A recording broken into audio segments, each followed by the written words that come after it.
And every time I hear it, I have to interpret it. Every time I hear a sound, I instantly move. I don't think I'll ever stop dancing. Dance is a form of expression that transcends language. It is a language in itself. And I believe it's very, very close to the human soul. Still in flight, still drumming. Co.40. Hearts in motion and racing artistic experience. Welcome to Co.40's Insights Spot, a discussion platform where we trace the journey, break down the blueprints, and dive deep into careers of movement artists. My name is Shafiq. Today, we have another guest. She's a mother, an artist, and an amazing soul. We are so much excited to dive deep into conversations with her, and we hope that you have as much fun as we're going to have doing this. Thank you. Loreen, first of all, Happy New Year. Thank you. The same to you. Yeah. It's an honor to have you, and thank you so much for honoring our Thank you invitation. for inviting me. Yeah. That is really amazing. Before we start, I would like to ask you one question. What is it that you would like our audience to know about you? That I'm passionate about dance. I love dance. Passionate about communicating the fact that everybody can dance. So I've worked a lot with dancers, but I also work with people who have never danced, particularly also with people who think they can't dance. And I believe everybody needs to dance. That there's, Laban said, everyone carries the dancer in themselves, and I really see the truth of this. So that's something I'm very passionate about because I believe it unlocks individual creativity, individual ability, and it gives a deep satisfaction, actually, that only dance can. I think dance has the edge on the other arts. Of course, I'm very biased, but that's my passion, is helping now others to dance. Do you think that there should be more ways to bring people who are not dancers into the language of music? Oh, definitely. Oh, my goodness. Yeah. Yes. Particularly in education. I'm a lot in schools. I'd love to go into more schools. At the moment, it's primary schools. And the children sit too much. We all sit too much. And it cuts off the blood flow, and it's so unhealthy. And to see what happens to people when they move. I've also worked at the university and had, my lesson was at 8. I think there were about 30 students who came to my seminar, and they all came. I was very surprised. I thought Monday, 8 o'clock, and I'm not going to get many. And they were mostly always there. And they all said to me afterwards, I could concentrate so much better after moving. Yes, we all need to move. And definitely to find out ways, how can that be incorporated? How can it be incorporated into the learning process? That we explore things with our bodies. Yes, definitely. Do you find it sometimes challenging to teach movement to the students who don't have an understanding about movement? Or is it more like an embracement to give them an opportunity to move? I think the challenge is here. Is in their preconceptions, their self-image. You'll always get the question, every time I'm teaching, particularly teenagers, you'll have the question after about an hour of the workshop, when are we going to dance? Because what they mean is, when are we going to do what I consider dance to look like? Which is usually for teenagers some hip-hop street dance form. And I'll say with gritted teeth, we are dancing the whole time. It's the preconceptions. I can't dance. I'm too old. Dance is boring. All those, getting past those and starting, for example, with something very simple like doing, writing your name with different body parts. very, very basic Dalcros. And then getting people to come and to do it, I just put music on, and suddenly there's a sort of a shift in the room where people think, wow, this looks amazing. And I'm just waving my arm and just that shock. When people see how accessible dance is. If you're talking about dance, I use a lot of Laban, so it's very, very accessible before you're getting into the technique of it, but into movement, just the joy of movement. Just, I think that once you get past that, then people think, wow, I can do this. I want to do more of this. And then, then you start getting them interested. Interesting. Just for our viewers out there who are not movement practitioners, how would you put it in a layman's language when you say Laban? How would you explain it to them? Yeah, Rudolf from Laban was he analyzed dance in a very sort of a scientific way. So it was broken down into different classifications, concepts. So the body as the instrument of dance, the room as your own personal, or the room you're moving in, time, the phrasing of how we use time, the relationship, not necessarily interrelationship, but my relationship now to the cup, my relationship there to you, my relationship to someone on the street, to analyze this. It's broken down into pieces like this. And his system is used not just in dance, but also for actors, for singers. He even used it in factories in England to help people realize the importance of movement, or to realize what movement is, to unlock different movement qualities. Yeah. Thank you. Were you a dancer in your earlier age? I think I've always danced. You've always danced. I started when I was about 4 or 5, and I've never stopped. Okay. Would you mind talking more about your active career as a dancer? Now. From then to now. From then to now. From then to now. Well, I started in a hobby school. I went to it, and my teacher was very good. This was, and I'm also an African. I was born in Zimbabwe, and went to a ballet school there. When I was 12, I got into the Royal Ballet School. My family moved to England, and I'm very, very thankful for that, for 8 years of very, very good teaching, limiting in a way. But then I came here, and I was 2 years in a Graham-based company in Gelsenkirchen. And then I was here in Kassel at the theatre for further 5 years. And then I became a mother, and I wanted to have time with my children. So I first thought I was giving up dance, and then realized I couldn't do that. So I was still training all the time. And I then grounded my own company, and that was a project company. So we would come together so I could fit it around my motherhood. Yeah. And we did tours throughout Europe and in the States for 10 years. The company still exists, but it's now based in Finland. Okay. And then I founded a musical theatre with my first husband, and I worked as a choreographer there, was also on stage, dancing a bit, not much. And parallel to that, I began teaching, first of all, just to earn money, and then discovered my passion, actually. And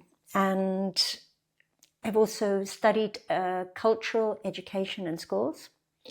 So that was a master's about how to integrate different art forms into the learning process, how to, because dancers and teachers speak different languages. So that was very, very helpful. And since then, I've been teaching at the university and been working in schools. Now, primarily, I think about 5 years ago, when I was about 55, I stopped performing. And now I see myself as a dance enabler, a teacher, choreographer.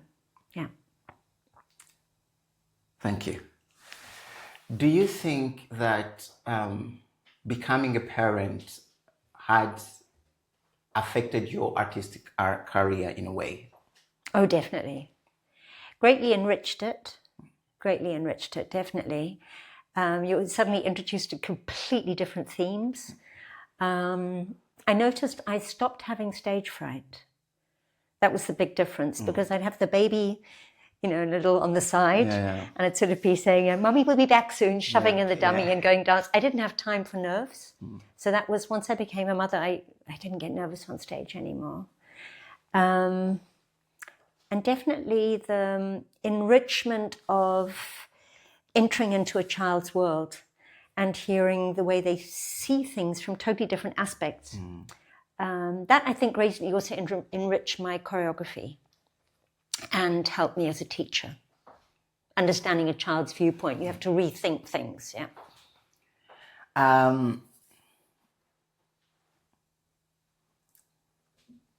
I want to ask, did you choose dance as a dance career, or it's something that sort of happened?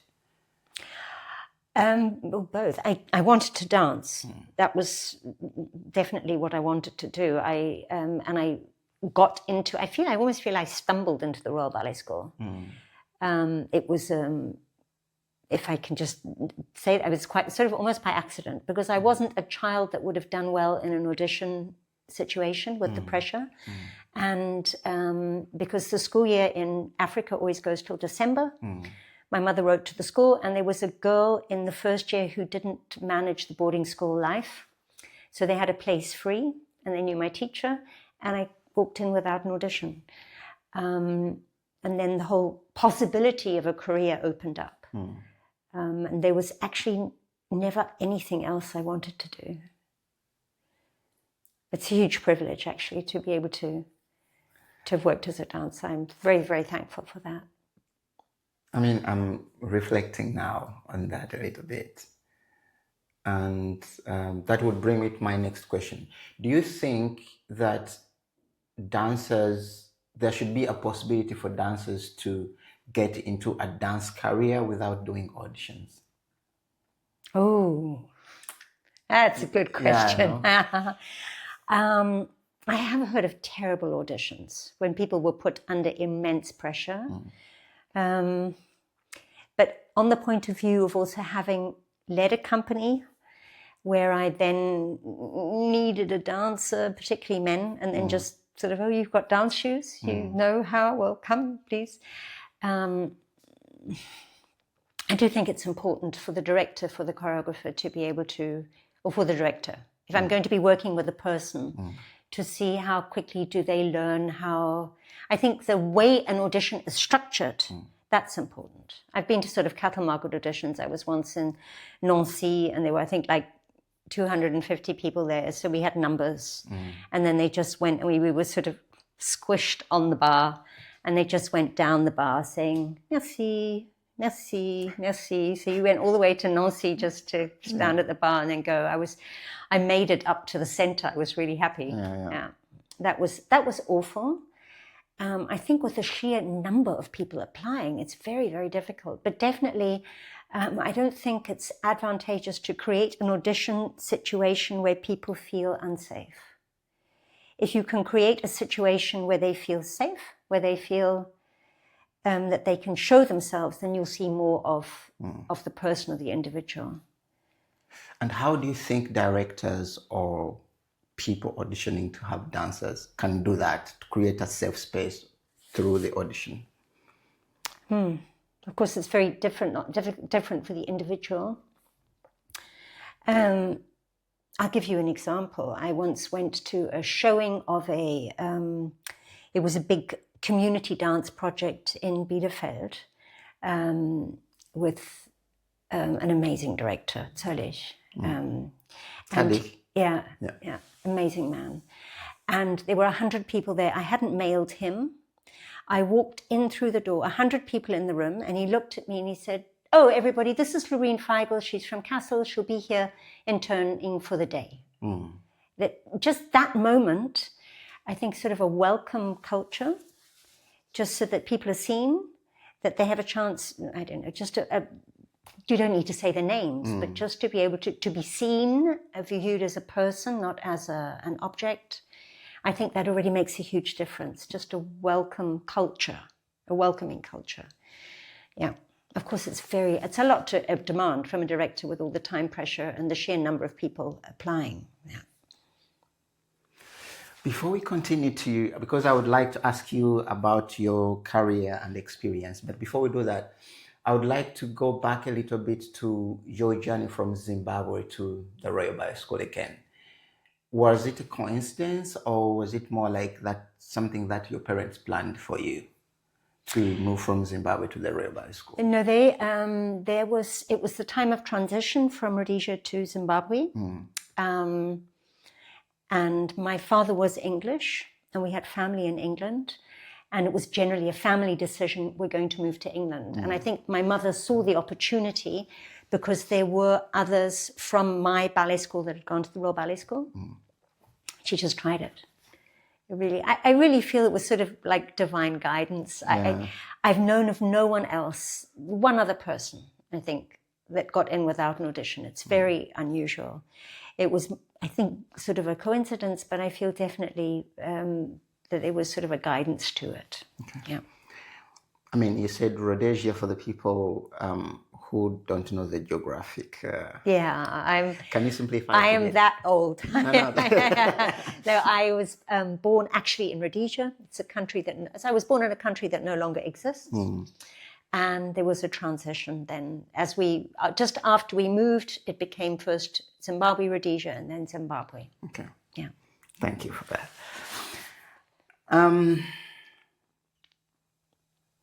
How did you experience your career as a performing artist in an overall bubble? A lot of frustration. Difficulties of having to do, when I was at the theatre, we also did operettas.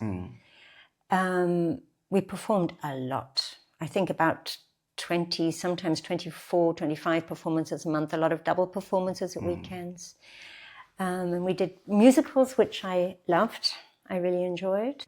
I did one performance of West Side Story where I was a jet and then a shark and then a jet again. And I loved that. I loved the variety and the challenge. I had the privilege of working with some amazing choreographers, but actually when I had my own company, that was then you didn't have the financial security, so it was sort of, but when I had my own company that I could choose the themes, that I could have more say in the process, was more of a voice to be heard. And I never did all the choreography. I was a mother, I couldn't.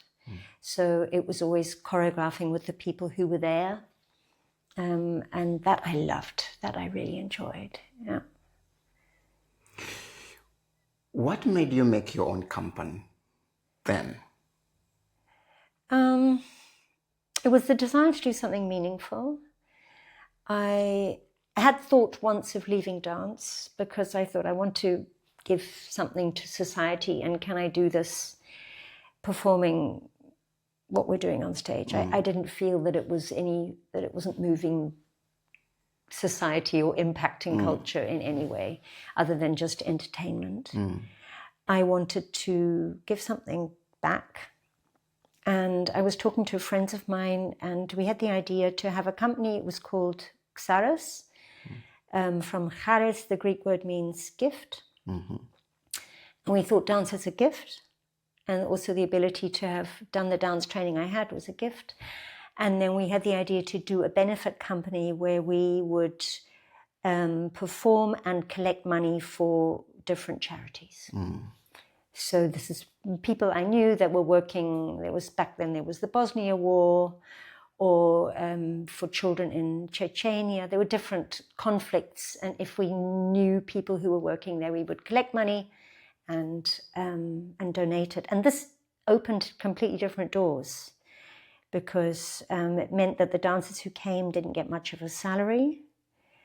So they would come for a month, 2 weeks rehearsal, 2 weeks performing.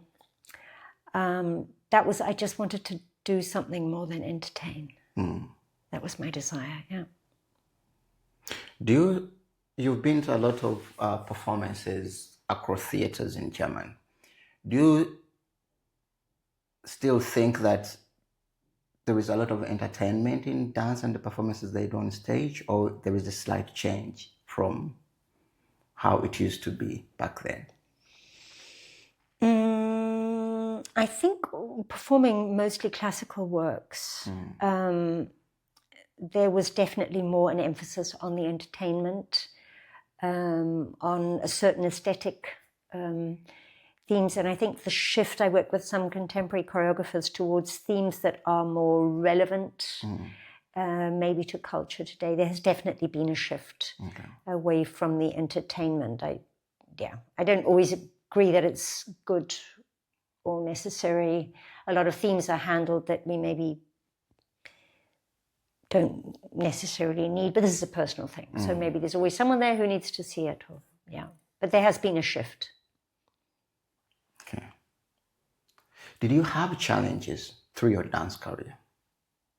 Oh, totally. Yeah. I don't think I was never encouraged to become a dancer.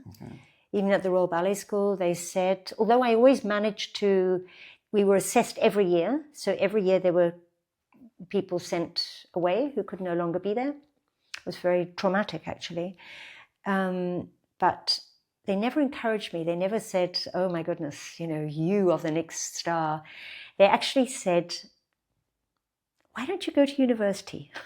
And it wasn't a compliment, which I actually did then later, much, much later. But I think I sought the opposition because they said I couldn't they wouldn't make it. I wanted to prove something. So that was the big challenge. Also physical challenges, physical limitations. But in my experience, the dancers that had ideal physiques at school didn't become dancers. It was too easy. That often the dancers who have to fight for something are stronger. They have more resilience, more endurance. Yeah.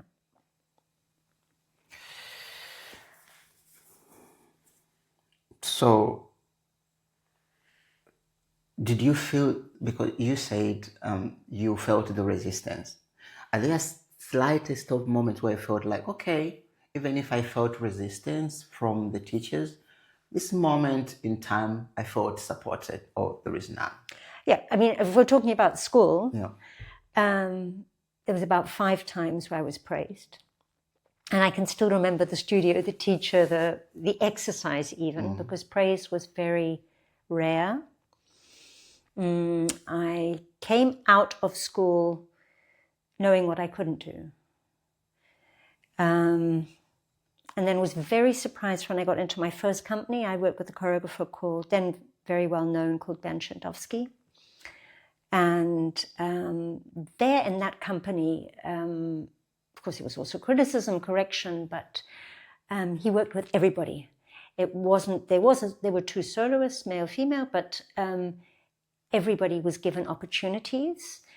And it was quite a shock to realize that people enjoyed watching me or praised me, then there was a lot of feedback.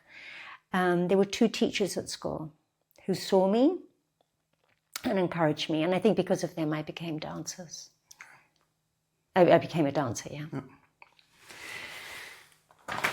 Okay.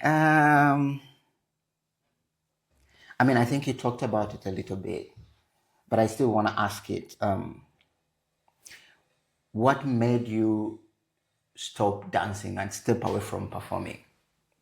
A specific thing. I think in this case, it was my 3rd child.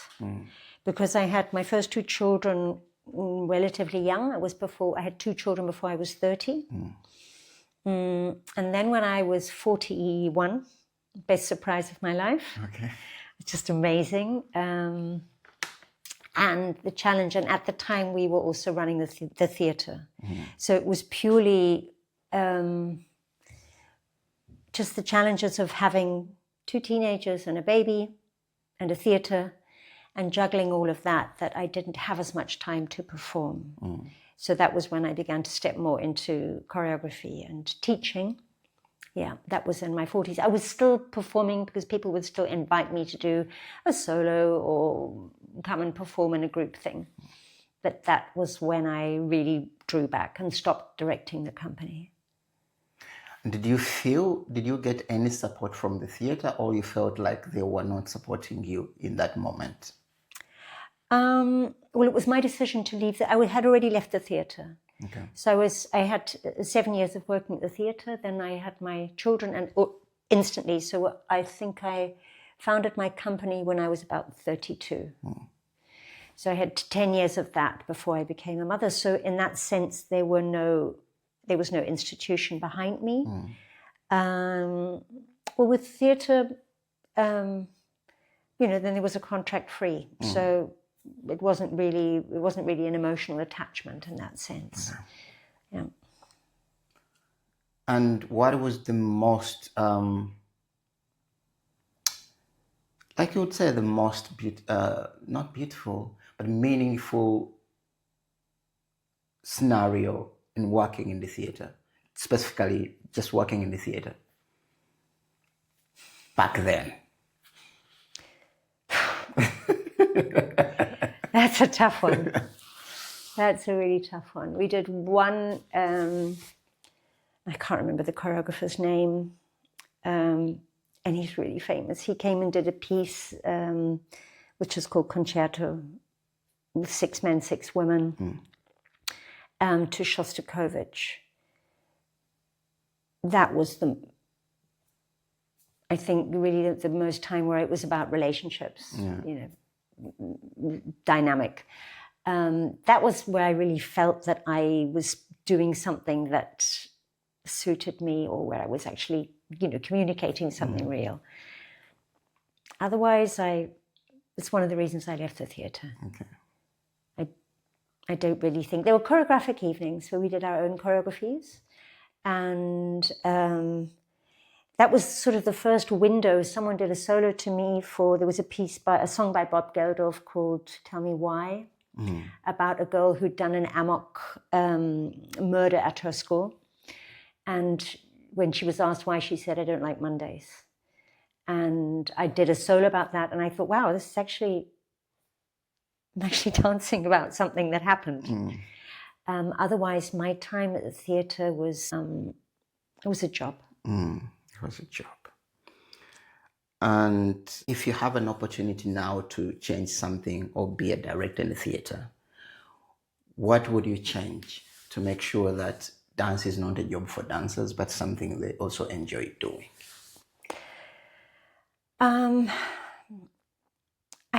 Is it possible? I don't know. I've worked a lot in theatre, also as a choreographer and outside. And I think the difficulty is, I've not just in this theatre, I've often encountered a lot of dissatisfaction. I think you would need to get to the root of why people feel dissatisfied. If you're working with amateurs who are eager to be there, the whole atmosphere, you don't have to motivate anyone, they bring the motivation with them. So to get to the core of why do people struggle with motivation? I don't think that's the case now in the theatre at all. I don't see that when I see the company now on stage here in Kassel. I see very motivated, engaged dancers. So I think it's the people being given a voice, people being asked. Even I noticed as a director, the simple thing of having people in a circle and asking them for their opinion. Even if you don't do it, you say asking for positive feedback. Even if you don't take the feedback, just the fact that they've been allowed to speak makes a difference. That people feel seen, that they feel valued and appreciated. I think that's already the big, similar to what we were talking about with the auditions. How do you make an individual feel seen in a group? That's the challenge. Do you think choreographers or dance directors should have a should show favoritism within a company? Oh, yeah. I mean, every choreographer has their muse. There's always been, someone who's just caught Like with Macmillan, it was Lynn Seymour. Or every choreographer has their particular dancer. I was very struck by that. The first other company I saw than the Royal Ballet was Netherlands Dance Theatre, that they don't have the soloist system. And that's amazing, to give everybody an opportunity. I think as a choreographer, you will always encounter dancers who understand you more. That if you're trying to transmit an idea and they pick it up, or they have the musicality you're looking for, so you will tend to want to work with them again if it's easier, rather than if there's someone you're having to struggle with. But in the struggle, there's also great richness, because maybe you'll be pushed to a choreographic transitional idea that you're pushed out of your comfort zone. So if a choreographer is open for that, that would be very important, because everybody has something to give. If there's a struggle, why is there a struggle? What's to go into that? There's gold there. There's huge opportunities there to be discovered. Yeah. So I think to give everybody opportunities is important, something to be aspired to. But I don't think it's, you will, as a choreographer, always have preferences. So I've been on both sides. I've been the favorite, I've been ignored, and I've been a choreographer. So tricky question. Okay. I would like to ask your perception about a difference, if there is one. Is there a difference between the classical training and growing up as a classical dancer, and the contemporary training and growing up as a contemporary dancer? And if so, what is the biggest difference you think is there? I think the big difference is conformity. I had a shock when I was actually at university. I was coming through ballet school, working as a ballet dancer, then branching out into other fields. As a ballet dancer, you put your left hand on the bar, you shut up and you do as you're told. And you are aspiring for an ideal. This is a particular thing that you need to look like. And you have to get your body and get your turnout and move into that ideal. And I realized that for me personally, had suffocated my individuality and my creativity. And I think then in the contemporary dance scene, people tend to start later. So ballet dancers will be very young, and schools will look to form them in a particular mold. It creates a very disciplined mindset. And certainly that is very advantageous long term. But I think in the contemporary, you will get interesting people, because they'll usually have come in at a later age. They'll have had more life experience. And they don't mind being different. Now, the ballet schools turn out beautiful dancers who all look the same.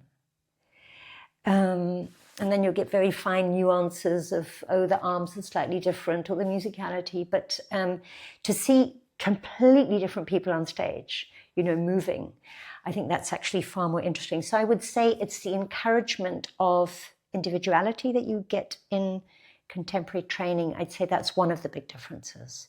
In the ballet world, you will get, this is my personal experience, more discipline.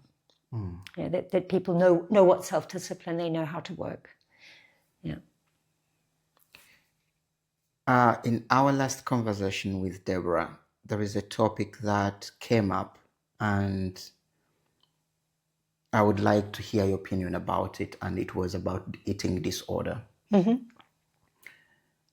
Did it ever cross your mind? Did you encounter colleagues, students who had that problem? And what do you think is the biggest fueling factor for that? Yeah, I also had an eating disorder for 5 years. You did? Yes. But it started with me actually when I was an adult. Never at school. We had very unhealthy eating patterns at school. Sort of, I've eaten a Mars bar, that's my calories for today kind of thing. We weren't taught about nutrition. I think they've changed that now, definitely, at the Royal Ballet School, I know for sure. so that to be aware of what we need to eat, there's a whole lot there I just didn't know. For me, the eating disorder it's very commonly encountered in the ballet world, again, because of this ideal. The skinny people get the parts. That's just the way it is in ballet. And if you have, particularly for girls going through puberty, that's very, very difficult. For me, it was actually not to do with dance. This is me personally. I think it's not about food, it's about control. If you're in a situation where I was in Germany and my parents were going through a divorce in England, and I couldn't do anything about that, but I could control my body. I was also then alone a lot and eating more. I put on weight, and that's how it started. And then 5 years of struggling with that. Yeah. How did you then, I don't want to say fight that, how did you navigate your way through the 5 years, and what was the moment where you felt like, okay, I need to stop, I need to control this? Oh, well, the whole time. I mean, the whole time. I know a lot of people with eating disorders, because I'm very open about having had it, and people will then come to me and ask, how did you stop? You always tell yourself, just this week, or in the new flat, or when I'm on holiday, or when I start back at work. There's always, you set yourself these goals and you can't keep it. I don't think, it tends to be secretive. I think transparency is a big help. Personally, I'm a Christian, and I was really healed overnight. It was just was something happened that I recognized. I don't need this. I don't need to. It was a coping mechanism. I don't need that, and the desire, the need to do it, just dropped away. So with some people, it's very different. It's sort of more a therapeutic recovery. But I think the key is to realize that it's a coping mechanism that you don't need. Everyone knows it's unhealthy. Everyone wants to get rid of it, because it cuts you, isolates you. Being able to eat together is so important for your mental health, and it draws you out of that.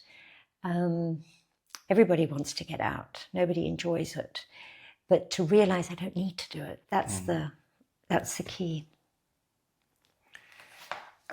I mean, it takes mental strength for grown-ups, for lack of a better word, grown-ups. But now I want to ask you, what advice would you give to a young human soul going through this, particularly in the dance world? Yeah, to talk to someone.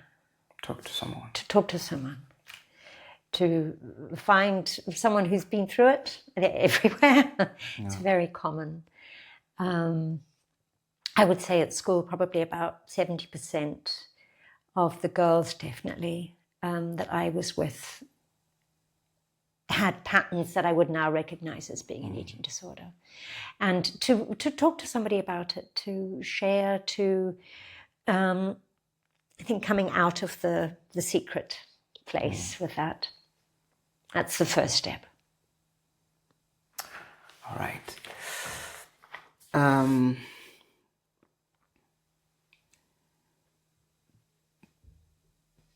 just trying to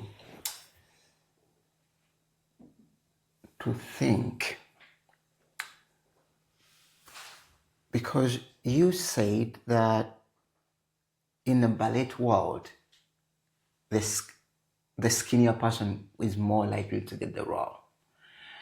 And I'm trying to put dots together, and I might be wrong here, but is this a fueling factor for some of the dancers in the ballet world to have an eating disorder?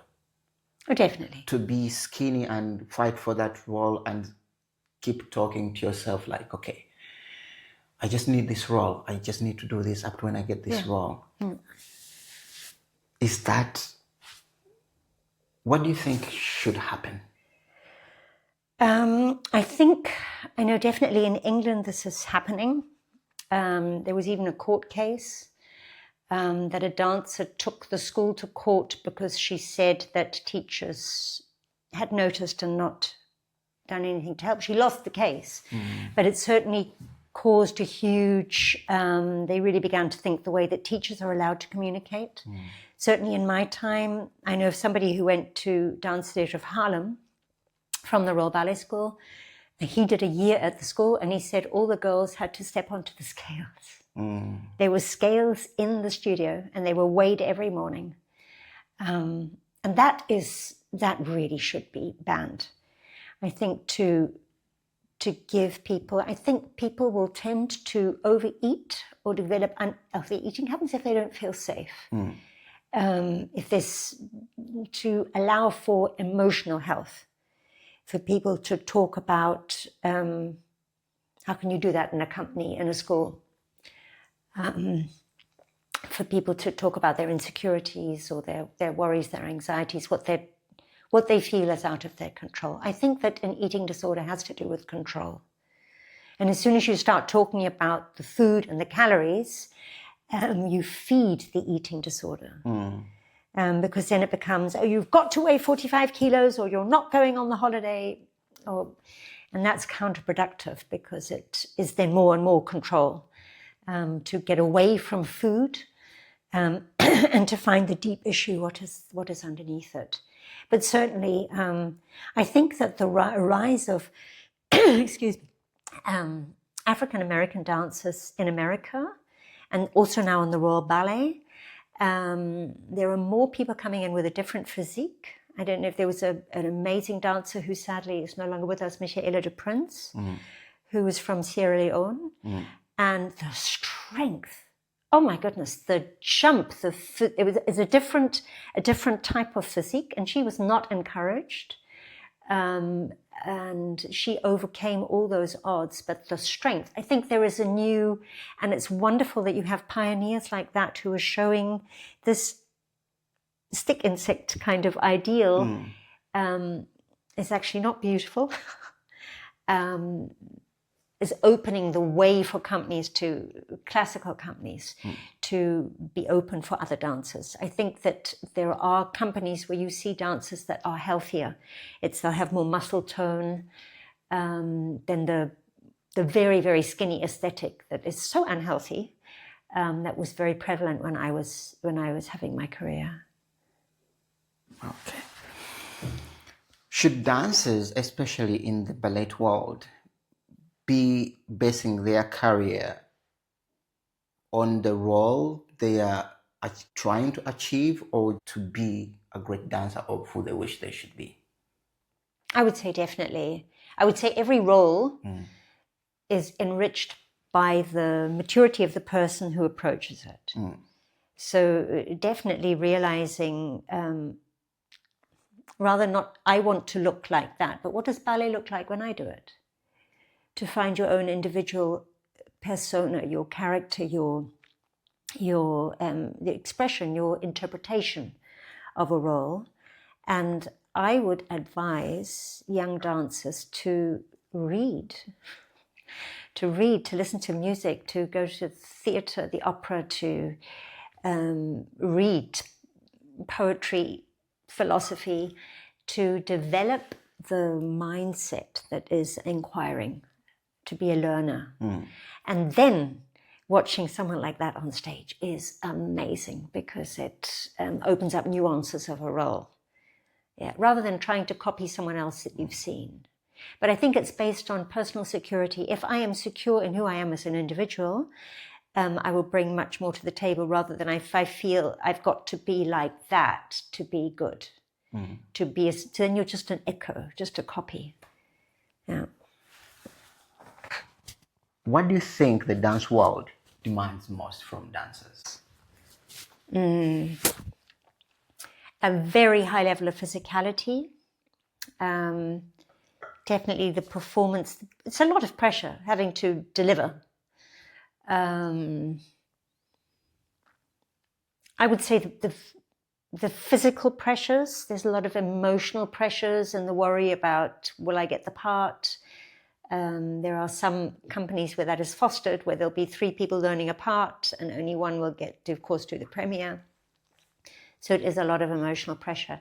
But I would say that the physical demands, particularly now, the acrobatic, everything that is demanded, often without adequate training, often without the knowledge of the importance of rest, the balance of training your whole body rather than overemphasizing certain muscles.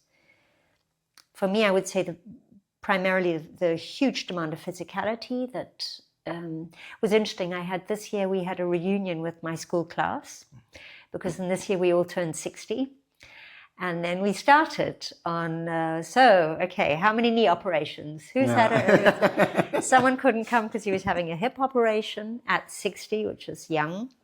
And we realized that we didn't have prehab training, for example. We just stretched.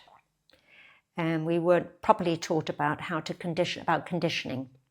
Also the importance of rest. We were told, if you miss class 1 day, you will know. You will know it. If you miss class 2 days, the audience will know. And that was a very terrible thing. So we just worked. I think this is also changing. I think as knowledge has grown, What is the ideal rest period for a dancer? I'm not really an expert on that. Give us your take. Yeah. Well, me personally, I don't know the actual ratio. I do know that I thought having children would ruin my career. I wanted children. So it was like, I definitely knew I wanted to have children. And I thought that having to stop for the pregnancy would mean I would be a terrible dancer afterwards. And I was so shocked to find the muscle memory. Of course, my first sit-ups were a joke. There was like nothing there. I had also noticed that the dancers who kept training right until the birth had very long delivery times because the muscle was still so tight. So I stopped earlier. I think I trained until 5 months, and then I had about a 6-month break afterwards before I went back into doing full classes. And I was very surprised to find my body was pliable, that actually I was stronger. My body remembered what to do. So definitely those rests of having children, and that was a long rest, they did me good. I was so shocked. And actually, the friends I know who then, for some various reasons, didn't have children, their careers weren't as long. So definitely the periods off that I had of not working, I think extended my career. Because I was still dancing until I was 55. That was 5 years ago. Yeah, 5 years ago. And I 6 years ago, I'm at 61. Right. And I still do training, but I don't perform anymore. Yeah. What is your routine like at 61? Well, I've learned you fall into the trap when you're teaching dance, and I teach a lot. Yeah. You fall into the trap of thinking that teaching is enough. And there's certain injuries that you develop. For example, teaching a ballet class, only showing one side. So you get the one-sided injuries. And also then jumping without being warm. So now for me, I work out with weights, I do Pilates, and then various forms of stretching. I had a very bad knee injury a couple of years ago, so unfortunately I can no longer jog, or I don't jump anymore because that aggravates my knee. But I try to make sure that I train regularly. I just realize that I feel better. I feel happier. What does longevity mean to you? As a dancer, as a person, I think it means experience and wisdom. If you're able to keep contact to younger generations, to get out of when I was your age, to get away from that, to realize that every generation has different ideals, different work ethics. We worked, we just did. We didn't question so much. And I think the generation of my children question a lot more. They're not willing to kill themselves for someone else's ideal. Their balance of free time I find much healthier. I used to question it. I used to think, oh, they're so lazy. We used to work so much more, but actually we would work ourselves into the ground. And different generations just have different priorities. I think to keep in touch with that, to keep in touch with what each generation does, and then to give the experiences. There is nothing that can replace experience. Nothing as valuable as enriching. Listening to somebody who's been on the stage for 50 years, if you listen to an actor who's done, like, for example, Dame Judi Dench, fascinating. She's done every Shakespeare female role, main role there is. And her experience, this director, that, it's amazing. To watch dancers who have that life experience is very, very interesting. More interesting than someone who can do all the fancy tricks because they're younger. But definitely wisdom, experience, and rich wealth of knowledge. Thank you. Would you consider returning to performing or creating work? It would depend very much on the circumstances. I think because I now teach so much, and I don't just teach dance, I also teach teachers. I don't think I'd have time in my work schedule. I no longer feel the need to be on the stage. I used to, when I first retired from the stage, it was very difficult. I went to the first premiere and I had to go home. I couldn't bear it, the buzz in the air and not being on the stage. That was horrible. I left before the curtain went up. And now I just enjoy watching others. Personally, I don't want to go back to performing. Maybe if there was something that interested me, yes. I still do some choreography, not as much. I usually, the main thing I do is teaching or enabling other dancers now. If everything is particularly right, if all the conditions are applied, what would make you want to get on stage and perform? The idea.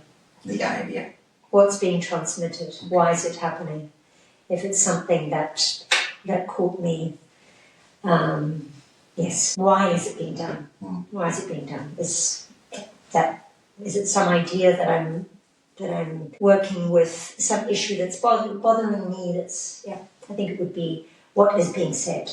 Okay. And if you were to create your own company now, what would be the characteristics of the artists you would call to form a company? Well, that's a very difficult question.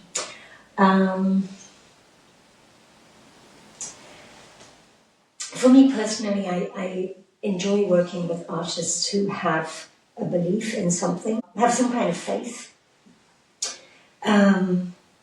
So who have a spirituality. I mean, I believe in God, and that is something that affects the mindset, the worldview.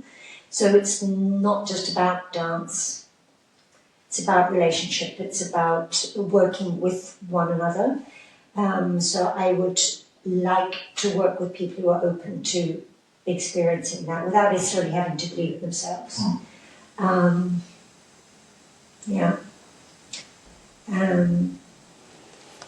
Working with people who are willing to, my company is always about supporting charities. So of course also working with people who are willing to work for small salaries, who came together for that. I think that was what I enjoyed doing the most. What does dance mean to you? Dance is a form of expression that transcends language. It is a language in itself, and I believe it's very, very close to the human soul. To express, we are a body, a mind or a spirit that is within a body, and that body can express what our emotions, our thoughts, our beliefs, our struggles. I personally feel more than any other art form, because it's so intensely personal. In every other art form, you're using paper, you're using an instrument, you're using clay, you're using words, but dance is so personal because your body is part of the art. Your body is your instrument. So I think that sense of the divine hovering within and then being expressed. So dance is human, very, very human, very natural, very important part of human existence. I mean, somehow also reminds me of one of the quotes of Buddha where he says existence is movement. Existence is movement. How true is that? I think I've noticed through working with a lot of his principles, you will find people say everything. You can see a person in their movement. If they're very tense, very tend to knock things over, the tension in them, or if they're completely passive, if they're lacking an inner drive, unlocking dance will always challenge, and dance will always confront you with parts of your physicality or your personality that are repressed or underdeveloped or need opening. So I think dance provides a wonderful opportunity to develop a wholeness to an individual, to give people a key to a more balanced life. Yeah. Fascinating. What kind of environment allows experienced dancers to fully thrive? I think an environment that is open for, that values the individual rather than the ideal of what a dancer should look like. I'll give an example. The famous Russian dancer, Rudolf Nureyev, he danced to the bitter end. He was performing, doing all the major roles, and I saw him do one ballet, La Bayadère, in the Royal Opera House, and it was embarrassing. Because he was very restricted in the range of movement. And I watched and thought, oh my goodness, I don't want to do that. But he never had the opportunity to express that, for example, Mikhail Baryshnikov, another Russian dancer, moved into other art forms. He started working with Twyla Tharp a lot, or to the same of Sylvie Guillen, that she worked a lot with Jonathan Burrows to discover... work with different choreographers to move away from this ideal of this is what dance looks like. So an environment that is open to see an older body moving, an environment that is open to see a person who carries more weight moving, someone who's very short or someone who's very, very long, just to see the interest of the individual moving. That kind of environment, to be able to see someone's strengths and to put that in a setting. That's fascinating. It's unfortunately quite rare. What do you think needs to be done to make that a bit more available? I think we generally need to open opportunities.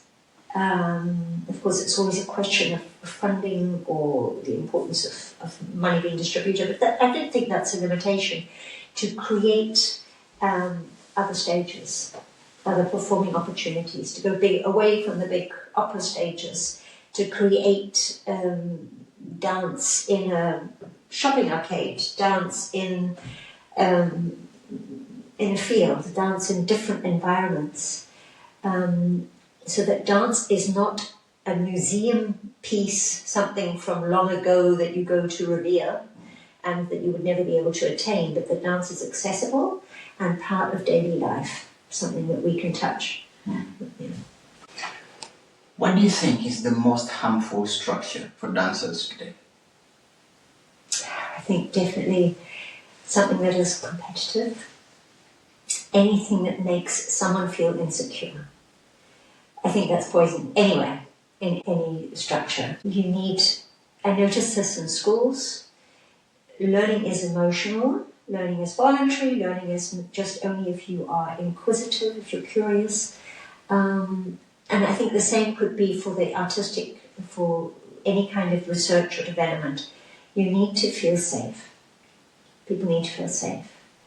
And it's the thing of people being greeted, people being seen, and clarity, transparency, the way criticism is given, to consider those kind of aspects. So it's also an emotional health. And this is not just true of the dance world, this is true of any work environment, any school, any environment, that the individual is seen and valued and appreciated. If you met a younger dancer now, what is one thing you would tell that dancer that you think will help him or her to go farther in the dance world? Teacher came to Sozo, to Deborah Smith-Vickers' school. We were all sitting in a big circle, and he opened with a beautiful sentence. He said, "There's room for all of you in the dance world." These aspiring dancers. He said, "There's room for you. There is room for everybody in this world. There's room for everyone to develop themselves." He said, "It's maybe not the place you would like to have." So I think a young dancer will tend to go and see a company and say, "Oh, I want to be there." And then you limit your horizon to the 8 dancers to however long, or maybe that company no longer exists when you finish your training. There's room for you. There's room for you. You have to be willing to maybe try something new, to gather experience. As I would say to young dancers, gather experience, dance. Go and also maybe do a job that's not ideal. Work with a choreographer whose work you don't really like, but gather the experience. You just need to find that place. I mean, I created my own company. It's possible. How do you imagine a future where age and experience are valued rather than limiting? I think generally it's a question of, in a world with AI taking over more and more and more and more jobs, the one thing that AI cannot do is to be creative. AI just feeds from other people's creativity. And this world needs people who are social, who are innovative, who think of new possibilities. And I think often people with experience have with the experience, with the wisdom, with the knowledge to be able to say, "Oh, why don't we do it like this?" Or, "I remember we once did something, let's try it like this," to be adaptable. And I think that's where age and experience comes in, because a young dancer doesn't know all these possibilities yet. There's nothing can replace experience. And I think that's definitely where we're going to need to create new jobs. We're going to need to find a new, and I think that creativity, the art world, is a big, big possibility, so that more people learn to dance, because we're going to have more and more free time. More and more people learn to draw, to sing, to make real music, not just fake music. Fake music. Yeah. One last thing. What does continuing to dance mean to you today? I cannot imagine life without dance. I cannot imagine. My husband often laughs at me because our microwave plays this little and every time I hear it, I have to interpret it. Every time I hear a sound, I instantly move. I don't think I'll ever stop dancing. The format, the amount of energy maybe adjusts, but there's always space to dance. I'm never going to stop dancing. That is nice. That is really great. What are your last words to the dance world out there? I think dare to dance. I passionately believe that everybody has God-given gifts, and everyone is different. And every snowflake is different. To believe in themselves. I always say to my students, because I teach ballet to contemporary dancers, they don't want to be ballet dancers. It's actually very refreshing. Because there's not the competition that you'll get in the ballet world. But that to say to them, don't try to look like someone else. what do I look like when I dance? What do I look like doing ballet?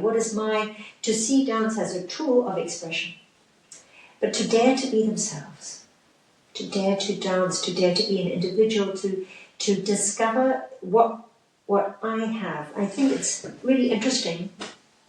Elvis Presley was the town freak. People laughed at him. He wore weird clothes. He liked gospel music, so he would go to the black church in his city. He had a funny hairstyle. He dared to be himself. And now thousands and thousands and thousands of people all over the world are copying him, because it was so fascinating to see someone who dared to be what was in him. And not that everyone become like Elvis or everyone become like some famous dancer, but to see who am I? What are my gifts? To dare to be themselves. Loreen, thank you so much. It was an honor really to have you on the podcast. I've learned a lot from you. I've listened a lot, and I've taken a lot of inspiration from you. And we hope we can have you again on another episode. Yeah, thank you so much. It was such a privilege to be here. I really, really enjoyed it. Thank you. Wow, we made it! Yeah. Thank you so much.